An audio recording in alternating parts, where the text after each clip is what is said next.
Arizona in the United States. And I went outside to say my prayers, as I do every night. And I was shown something very particular. I was shown a very beautiful city, and the bells were ringing. And in front of me stood this great big building, which I thought was a church, and it was lit with lights around it. And I was told to go to Switzerland, that the people needed to hear the message. And I said, okay, I will go. And it wasn't a week later that I received Vietcam's invitation. And I said, yes, I will go, knowing that I had to go to Switzerland. And today, as I was saying my prayers just right outside, the bells started chiming, and I looked up at this building with the lights around it, and I realized I was here. I was seeing it for the second time. So I know I'm exactly where I'm supposed to be. My name is Keisha Crowther, and I come from a very, very small town in Colorado. And ever since I was a child, I was able to see energy inside of anything that was alive. Many colors vibrate through anything that is alive. And I've been able to speak to animals and hear what they have to say from a very young age. And most people think that would be really cool, but as a little kid I knew that I was very, very different. And so this made my life very hard, not being like everyone else. And I was learning lessons from the other side. A voice would teach me very specifically things that I needed to learn, so that one day I would be able to teach these things. But for a long time I just thought I was crazy. I thought I was different, and I didn't understand why I was hearing and being taught from a voice. I didn't understand why I was seeing energy or why I could hear animals. And for a long time I just thought I didn't have a place in this world.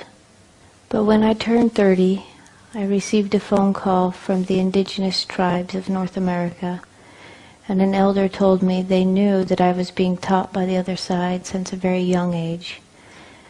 And they told me it was time for me to become the one to be called little grandmother and become a shaman and a wisdom teacher, and that there were others just like me.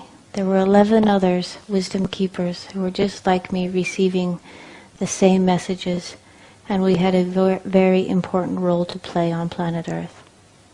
I was not raised to be a public speaker, and so this is very hard for me. I'm still learning, but I did promise to be the best wisdom keeper I could be, and to be the best shaman that I could be. And so although it is scary, I am here to teach you about the lessons I was taught from the other side, from Mother Earth, and from my indigenous elders, the Continental Council of Indigenous Elders.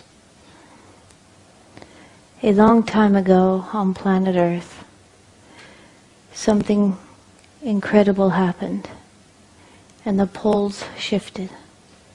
And the people living at that time, a long time ago, were the Atlanteans, the Lemurians, and the Sumerians. They were very real people, not things that you read in story tales or fairy tales. They were very real. They were our ancestors. And when the poles shifted, an ice age began. And they started to go through this ice age, and then when the ice started to melt, the waters came up and started taking over their lands. And when the waters rose, they got into their different ships and went to different places of our planet and started living in different areas of our continents. The Mayan people are Atlanteans. The Aborigine people are Atlanteans. The Hawaiian peoples and the peoples of the Indonesian islands are the Sumerian people. The Wataha people of New Zealand are Lemurians. And so their ancient teachings and their ancient wisdoms are still alive on our planet today. Their ancestors held these truths, and now these truths are being asked to give it back to the people. Their prophecies, these people's prophecies for hundreds of years, have been talking about a time on our planet when the poles would shift again, and now it is upon us. For hundreds and hundreds of years, the prophecies from indigenous tribal people have been saying a time would come when Mother Earth would shift and be reborn into her heaven. And at this time, the people living on planet Earth would have to switch from living from a mind consciousness into a heart consciousness if they wish to enlighten during this shift. They spoke of a people who would come to the planet, the strongest of the strong of all souls and all spirits to arrive. And these people would shift the consciousness from mind consciousness into heart consciousness and change the world. And these people would be called the tribe of many colors. And we are the tribe of many colors.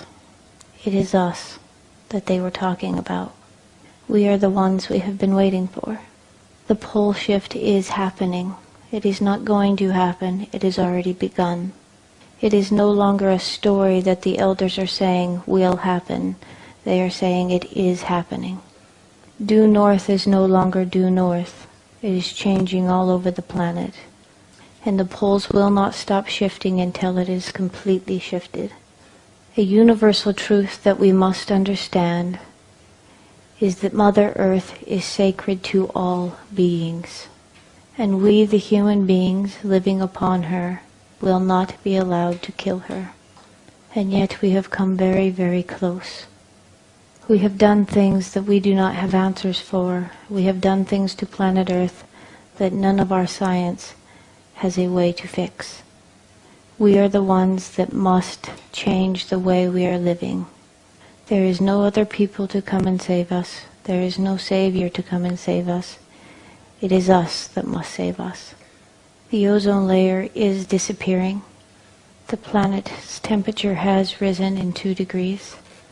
Although 2 degrees does not affect the human body, it affects wildlife immensely.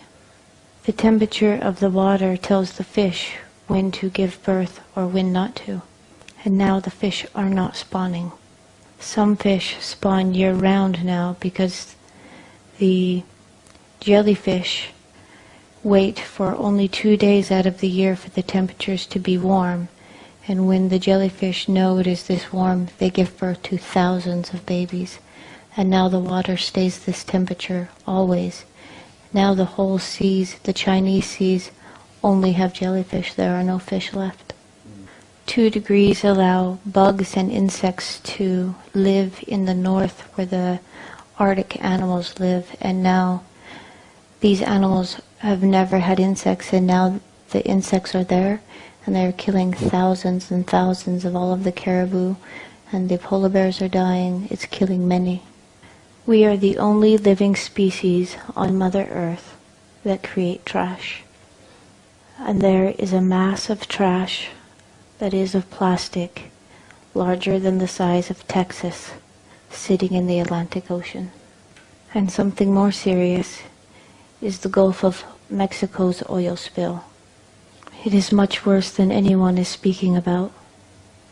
It only takes 30 days of oil to spill to kill the entire Gulf, and it spilt well over 90 days. The entire Gulf of Mexico is dead. All life is dead in the Gulf of Mexico. Even the oxygen is dead in the water. All of the sea turtles spawn and give birth in the Gulf of Mexico. And they are all dying. The oil moves faster than the whales can swim. 90% of all big fish are gone.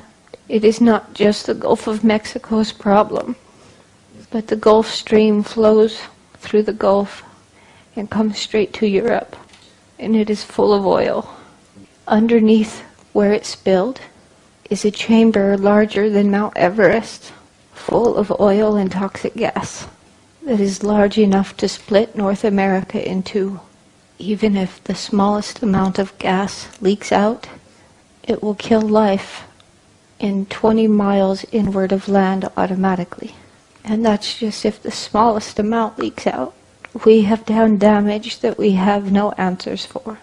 All of the science in the entire world does not have an answer to fix this. We have all but killed our Mother Earth, and yet she still keeps giving us our every breath, every drink of water we have ever swallowed, every meal we have ever eaten, because she loves us. We must have a relationship with our Mother Earth. She is your mother. It is a universal law that Mother Earth is sacred to all beings, and it is a universal law that Mother Earth will go on, but that humanity will be removed before we kill her. And so now we realize how important the next couple of years are. The poles are already shifting. She will be reborn, but if we wish to go with her, we must start living from the heart. The more loving you are, the more intelligent you become. It is our only chance. This is not a story. This is really happening. This is real. So many of us are going throughout our days not even being aware of what is happening. But this is happening. Instead of living in fear, what the grandfathers are telling us is to start living from the heart, because the more loving you are, the more intelligent you become.